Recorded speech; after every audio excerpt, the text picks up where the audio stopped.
കേരളത്തിലെ ക്ഷേത്രങ്ങളിൽ പ്രവൃത്തികൾക്ക് ആളെ നിയമിക്കുമ്പോൾ രണ്ടു തരം നിയമനമുണ്ട്. ഒന്ന്, ഒരു ക്ഷേത്ര ജോലി വിഷയത്തിൽ പഠനമോ പ്രവൃത്തി പരിചയമോ ഉള്ള ഏതൊരു ഹിന്ദുവിനും നൽകുന്ന നിയമനം. രണ്ടാമത്തേത് കാരാഴ്മയാണ്.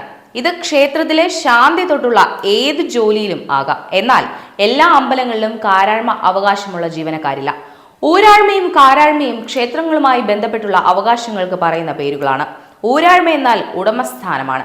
ഊരിന്റെ അഥവാ നാടിന്റെ അധിപതി എന്ന അർത്ഥമെങ്കിലും ക്ഷേത്രം ഉടമയെ ഊരാഴ്മക്കാരൻ എന്നോ ഊരാളൻ എന്നോ വിളിക്കുന്നു. കാരണം ദേശാധിപൻ, ഗ്രാമാധിപൻ, നാടുവാഴി, രാജാവ്, ഗ്രാമസമിതി എന്നിവർ ആരെങ്കിലും ആയിരുന്നു പഴയകാലത്ത് അമ്പലങ്ങൾ സ്ഥാപിച്ചു വരുന്നതായിരുന്നു. എന്നാൽ കാരാഴ്മ ഒരു ഉടമസ്ഥാവകാശം അല്ല, അത് അമ്പലത്തിലോ തൊടിയിലോ ഉള്ള ജോലിയാണ്. നാടുവാണവർ പാട്ടം പോലെ മറ്റൊരാൾക്ക് കൃഷിക്കായി കൃഷിഭൂമി അനുവദിക്കുമ്പോൾ അങ്ങനെ ഭൂമിയെടുത്ത് കൃഷി ചെയ്യുന്നവരെ കാരാളർ എന്ന് വിളിച്ചിരുന്ന ശൈലിയും പണ്ടുണ്ടായിരുന്നു.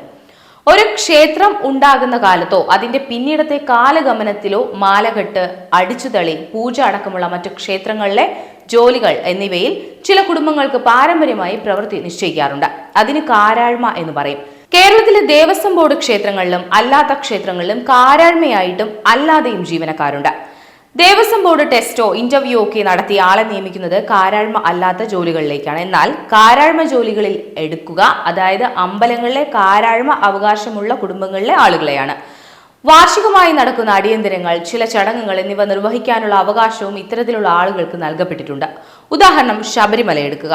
അവിടെ മേൽശാന്തി ജോലി കാരാഴ്മയല്ല. ദേവസ്വം ബോർഡ് ആ സ്ഥാനത്തേക്ക് അപേക്ഷ ക്ഷണിക്കുകയും മുഖാമുഖ പരീക്ഷയ്ക്ക് ശേഷം നറുക്കെടുപ്പിൽ ആളെ നിശ്ചയിച്ച് നിയമിക്കുകയും ചെയ്യുന്നു. അതേസമയം അവിടെ വാർഷിക ചടങ്ങുകൾ നടക്കുമ്പോൾ മണിമണ്ഡപത്തിൽ കളമെഴുത്തും മാളികപ്പുറത്ത് ഗുരുതിയും നടത്തുന്ന റാന്നി കുറുപ്പന്മാരുടെ ചുമതല. തിരുമൂഴിക്കുളം ലക്ഷ്മണസ്വാമി ക്ഷേത്രത്തിൽ അമ്മന്നൂർ ചാക്യാർ മഠക്കാർക്ക് മാത്രമാണ് വർഷത്തിൽ ഒരിക്കൽ മാത്രം നടക്കുന്ന കൂത്ത് നടത്തുവാൻ അവകാശം. കാരാഴ്മ ജോലി നിശ്ചിത കുടുംബങ്ങൾക്കാണ്. ഹിന്ദുക്കളിലെ പല ജാതികളിലും പെട്ടവർ കാരാഴ്മ സമുദായത്തിൽ ജോലികൾ ചെയ്തു വരുന്നു. എങ്കിലും എടുത്തു പറയേണ്ട കാര്യം, അവ മിക്കതും കൈകാര്യം ചെയ്യുന്നത് മേൽജാതി സമുദായങ്ങൾ എന്ന് വിളിക്കപ്പെട്ടിരുന്ന സമൂഹങ്ങളിലെ കുടുംബങ്ങൾ ആണെന്നതാണ്. കാരാഴ്മ സമ്പ്രദായത്തിന് സമാനമായി ഒരു കാലത്ത് ഭദ്രകാളി ക്ഷേത്രങ്ങളിൽ ദളിത സമൂഹത്തിലെ കുടുംബങ്ങൾക്കും അവകാശങ്ങൾ ഉണ്ടായിരുന്നു. പ്രത്യേകിച്ച് EMS സർക്കാർ ക്ഷേത്രത്തിലെ ബലികൾ നിരോധിക്കുന്നത് വരെ. ബലികൾ നിരോധിച്ചപ്പോൾ അമ്പലങ്ങളിലെ കൗള മാർഗത്തിലുള്ള പൗരാഹിത്യാവകാശങ്ങൾ ഏറ്റവും കൂടുതൽ നഷ്ടപ്പെട്ടത് ദളിതർക്കാണ്. വടക്കൻ കേരളത്തിലെ തെയ്യ സമ്പ്രദായത്തിൽ ഇന്നും തെയ്യം കെട്ടാനുള്ള അവകാശം പിന്നോക്ക ദളിത സമുദായങ്ങളിൽ നിലനിൽക്കുന്നു എന്നത് മറക്കുന്നില്ല.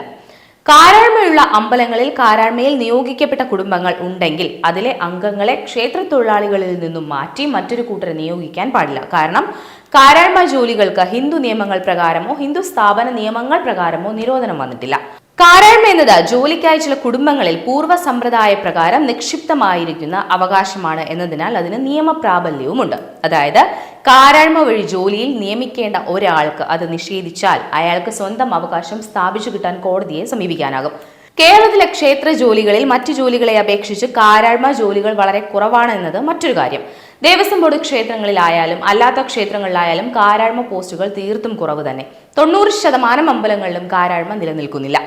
മേൽപ്പറഞ്ഞത് അത്രയും ഈ വിഷയത്തിലെ അക്കാദമികമായ ചർച്ചകൾക്ക് വേണ്ടിയുള്ള വിവരങ്ങൾ മാത്രമാണ്. ക്ഷേത്ര ഊരാഴ്മകളിൽ ഇന്ന് വ്യക്തികൾ, കുടുംബങ്ങൾ, ട്രസ്റ്റുകൾ, ദേവസ്വം ബോർഡുകൾ, NSS, SNDP തുടങ്ങിയ സംഘടനകൾ എന്നിവർക്കെല്ലാം ഉള്ള ഊരാഴ്മ സ്ഥാനങ്ങളിൽ അവർ തുടരുന്നതിനെ പിന്തുണയ്ക്കുന്നു. കുംഭമേളയിൽ സന്യാസികൾ പ്രമേയം പാസാക്കിയ പ്രകാരമുള്ള സനാതൻ ബോർഡിന്റെ കീഴിലേക്ക് അമ്പലങ്ങളെ മാറ്റുന്നതിനെ ഒരു തരത്തിലും പിന്തുണയ്ക്കുന്നില്ല. കാരാഴ്മ അവകാശമുള്ള അമ്പലങ്ങളിൽ ആ അവകാശികൾക്ക് അത്തരം ജോലികൾ നൽകുന്നത് തുടരുന്നതിനെ പിന്തുണയ്ക്കുന്നു. കാരാഴ്മയ്ക്ക് പുറത്തുള്ള ജോലികളിൽ ശബരിമല അടക്കമുള്ള ക്ഷേത്രങ്ങളിലെ മേൽശാന്തി ഉൾപ്പെടെയുള്ള പ്രവൃത്തികളിൽ ഇന്ന് അനുവർത്തിക്കുന്ന പോലെ ജാതി മാനദണ്ഡമാക്കി വെക്കേണ്ട ആവശ്യമില്ല. അത്തരം ജോലികൾ, ജോലിക്ക് അനുസൃതമായ വിഷയങ്ങളിൽ പഠനവും പരിജ്ഞാനവുമുള്ള എല്ലാ ഹിന്ദുക്കൾക്കും മുന്നിൽ ഓപ്പൺ ആയിരിക്കണം.